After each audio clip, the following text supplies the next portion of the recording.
My name is Seth Mandell. I am here in Jerusalem right now with my wife, Sherri, but I wasn't always in Jerusalem.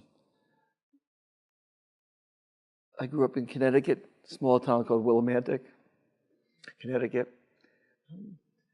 15 years ago, my son, Koby, who was a 13-year-old boy who grew up in America, went for a hike with his friend Yosef Ishran near our home in Tekoa. And I should tell you that Koby was a boy who had pictures of Michael Jordan. On his wall, he had pictures of cartoons from the New Yorker magazine on his wall at the age of 13. He had pictures of baseball players on the wall. And one morning, I was sitting on my couch, 7:30 in the morning, and his friend came to get him to go to school. They stood at the door, and Koby was wearing his baseball cap and a backpack. Turned around, and they said, "Lihitraot," which means "see you later."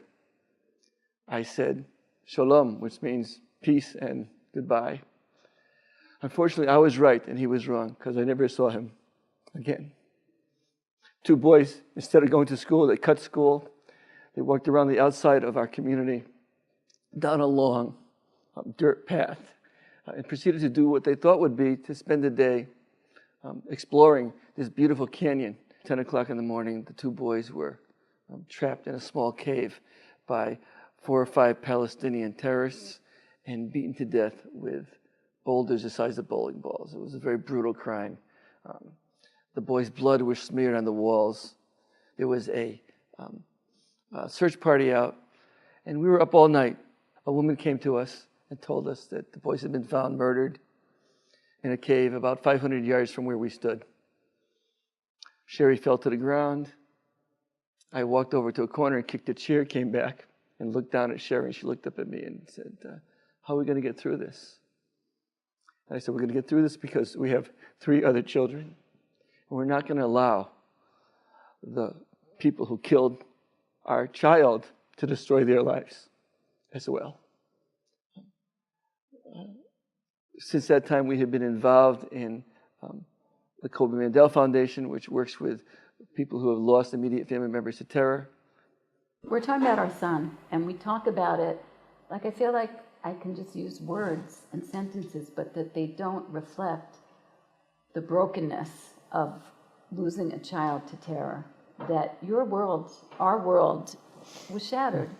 And we spend almost all of our time trying to find a way to keep ourselves and our family together. And the emotional price of terrorism is devastating. And it continues forever. You never get over it. After Koby was killed, there was an initiative that was created and it passed in Congress called the Koby Mandell Act.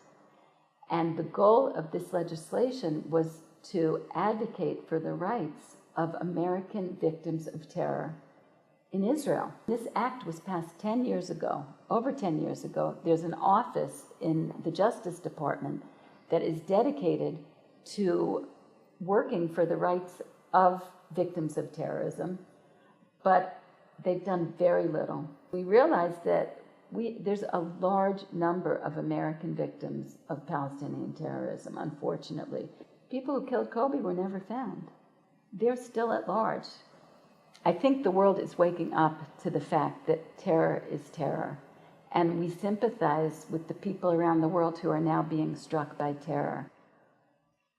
We want to ensure that terror in Israel is viewed like terror any place else in the world and is condemned and is acted against and not justified or rationalized in any way.